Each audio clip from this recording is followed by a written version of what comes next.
That's one of the many reasons I love talking to you, Commissioner Sankey, is your grasp of the issues and obviously the seat that you occupy and the ability to communicate it. And it's also very frustrating talking to you because everything that I think is a fix, you keep telling me isn't real.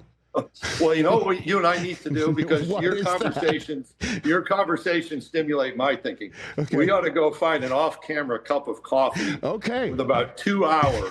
I'll bring my list and you bring your list, and we'll work on solutions rather than reasons or excuses or concepts. How's that? I'd love that, but I'm assuming the Big Ten individual you're talking to about this sort of stuff is Tony Petitti, your counterpart in the Big Ten, sure. right? Yeah. You know, and again, that's where I'm always heading, is that there are conferences and schools that have similar issues based on, I guess, for the lack of a better phrase, socioeconomic collegiate athletic status, and others that do not, and that separating those institutions to come up with a smaller construct in which everybody can agree to a standard set of rules is the way to go.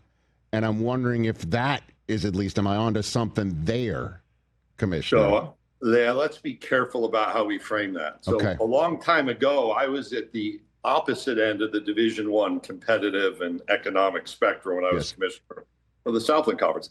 I see value in those opportunities. A long time ago, I played baseball in an NAIA setting. I graduated from a Division III college. And whether we like it or not, we are in this big picture ecosystem. That's where you and I started. Mm-hmm.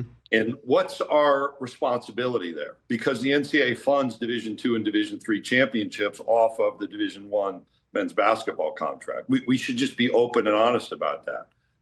I don't think for a moment that putting a conference like ours or the Big Ten or the ACC and Big 12 in rooms that are filled with everyone from Division I don't think that's been a great model for effective decision making, because we don't do that in other aspects of higher education. We don't take, and you can pick randomly universities that begin with the same letters as my university. So, you can take McNeese and Mississippi State.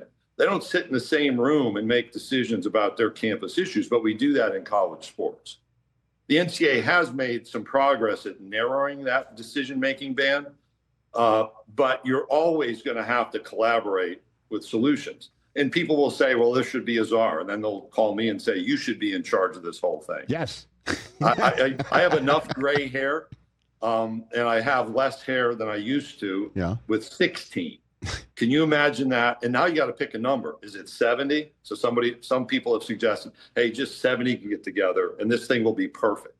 Or 130, that's roughly the number in the bowl subdivision. Well, what do you do about the other 220 who all have House members and senators with an interest in them being in Division I and playing in March Madness?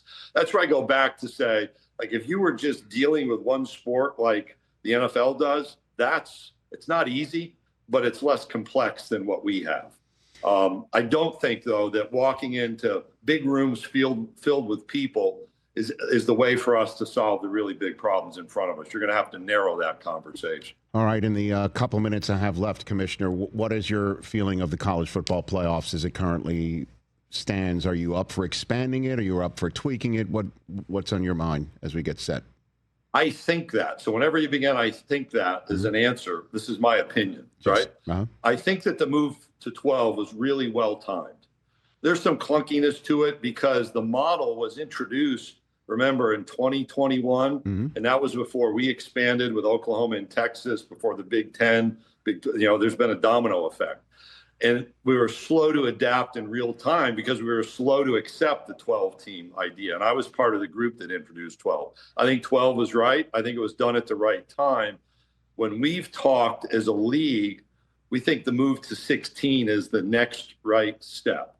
That provides 11 at-larges. It honors conference champions. And I do expect there's going to be a lot of stress about the low-ranked conference champions that are in this thing right now because they've displaced some much more highly ranked teams. That's the point of controversy. And so I do think we have to continue to adapt. Our league has said 16 is the right next step, whether we can agree upon that or not. As a group in the college football playoff, management committee, that remains to be seen. I guess I'm going to push back on wanting to expand this. I don't know if you heard what Joel Klatt said. He's taken us some heat by saying we don't need Cinderellas in college football. And I agree with him on that. There are 2 massive point spread games this week, and it seems like Tulane and James Madison have 0 chance to win the national championship, okay? Mm-hmm. So we want more of those types of teams in the college playoff? I would think we need less.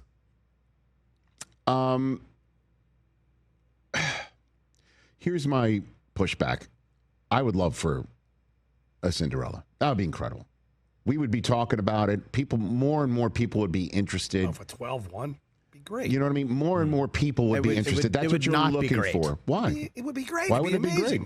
If James Madison beat Oregon and Tulane said, hey, man, Ole Miss, I know you beat us earlier this year, but you're out. We're in.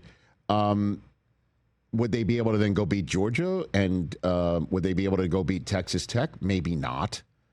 But I think what Joel's saying is the odds of a Cinderella happening in college football are so slim. Why are we even trying it? Like, I think that's a great point. I'd rather see Notre Dame in Ole Miss and BYU at Oregon, or Vanderbilt at Oregon, or Texas, right, exactly. Like Absolutely. that's what we're looking for. But in order, I can already hear Greg Sankey in the back of my head. In order for this to have happened at all, you needed the buy-in of everybody for legal reasons and political reasons. And so those member schools have to be included and have a seat at the table to give it a whirl. So now, if you make it 16, then yes, James Madison and Ole Miss and Tulane's do get in, but so do the other member schools that we just mentioned.